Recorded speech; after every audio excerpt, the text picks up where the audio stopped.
Okay, so this is your applications linear programming, page 1.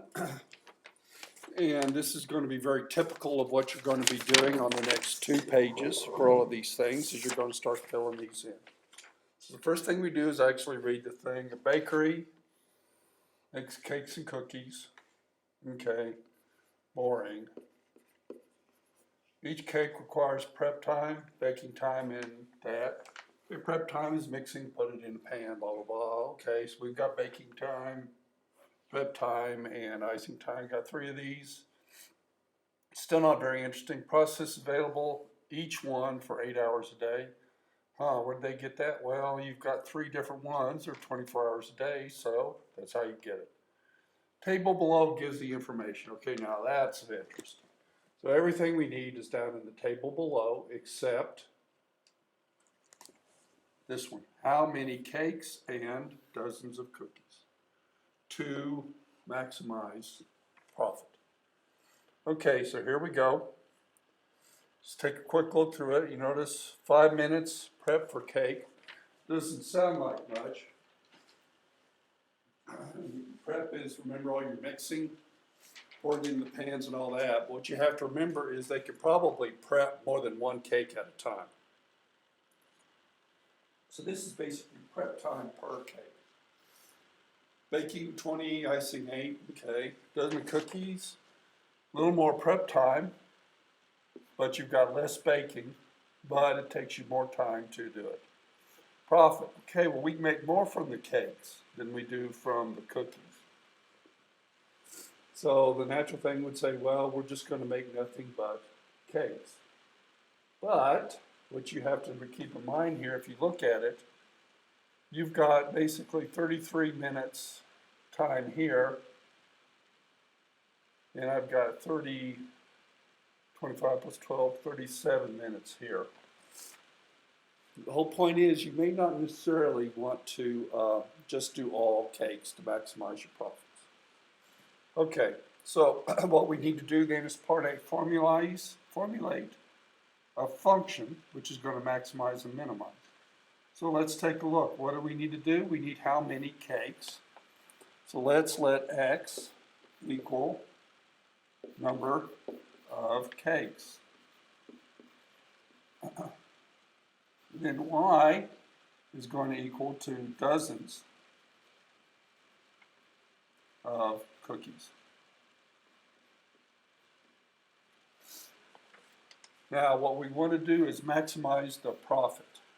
So my profit then is going to be equal to how much I make from the cakes, which is $10, times the number of cakes, plus $7 times what? And this is what we want to take care of. Okay, now at this point, the problem's going to look like a lot like what you did yesterday. So we're going to take a look at all of our constraints. So what I know is, let's take a look at, first off, let's write an equation for our preparation time. Now one thing you need to notice here is that this is in minutes. These are all in minutes, but this is in hours. So you need to convert this to hours, multiply by 60. So it's going to be 480 minutes. All right.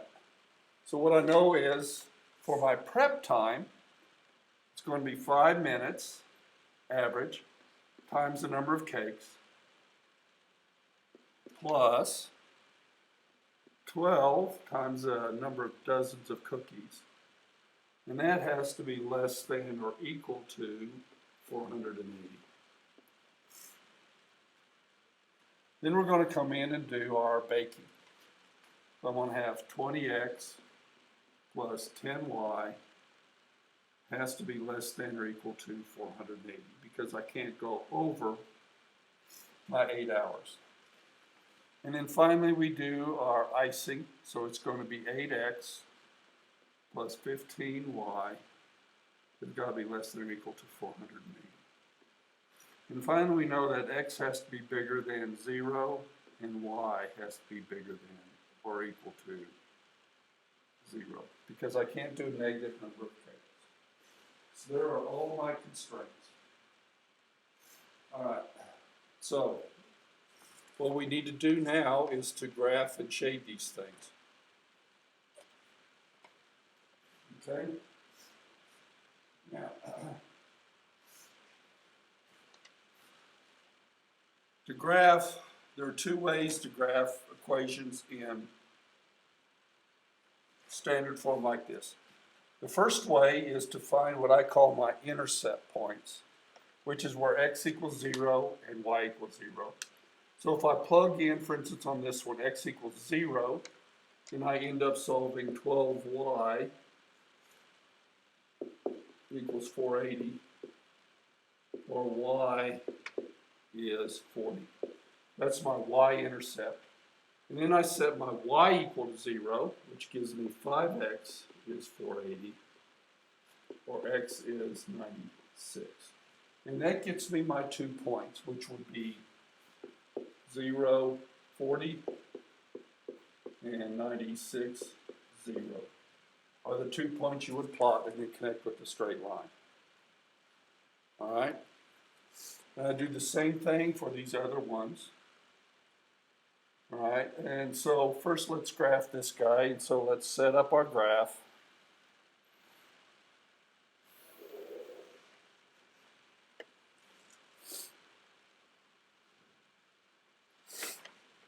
So I'm going to do it by 5, 10, 15, 20, 25, 30, 35, 40, 45, 50, 55, 60, 65, 70, and I've got an x all the way up to 100, 75, 80, and 85, and 90. All right, and then I would do the same thing here. I'm going to have 5, 10, 15, 20, 25, 30,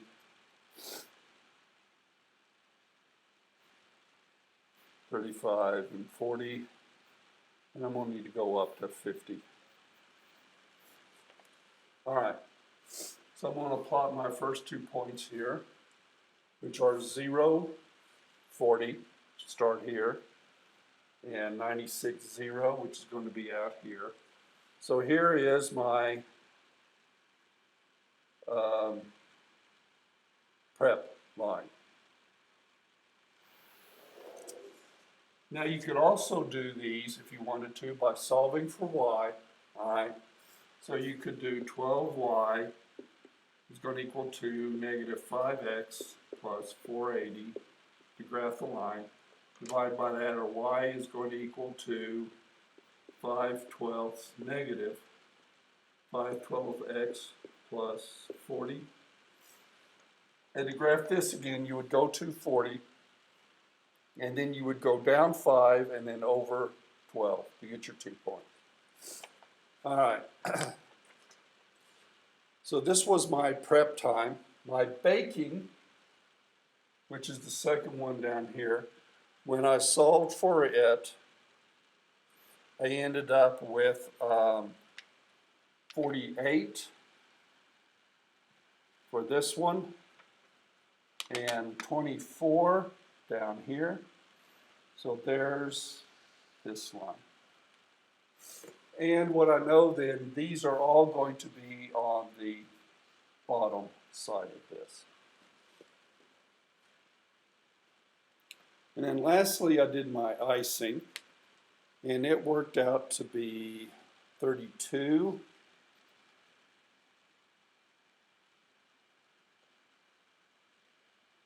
And 60.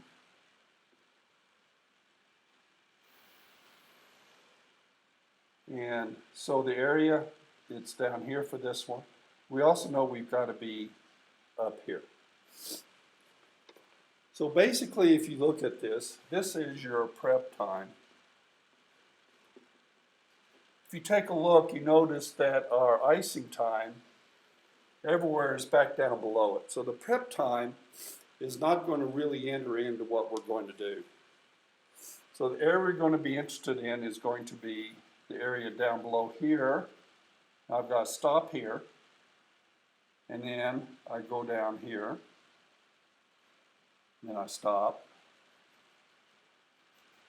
So here is my business area right here. Okay. And the vertices that we're interested in, our decision points, are going to be here, here, here, and here. Okay, 3 of these are pretty easy. One of them you're going to have to solve for. So let's come back in now. We've got to find the coordinates. So one of them is 0, 0. That's one of our points. You know that's not one we're after, but that is one of our points.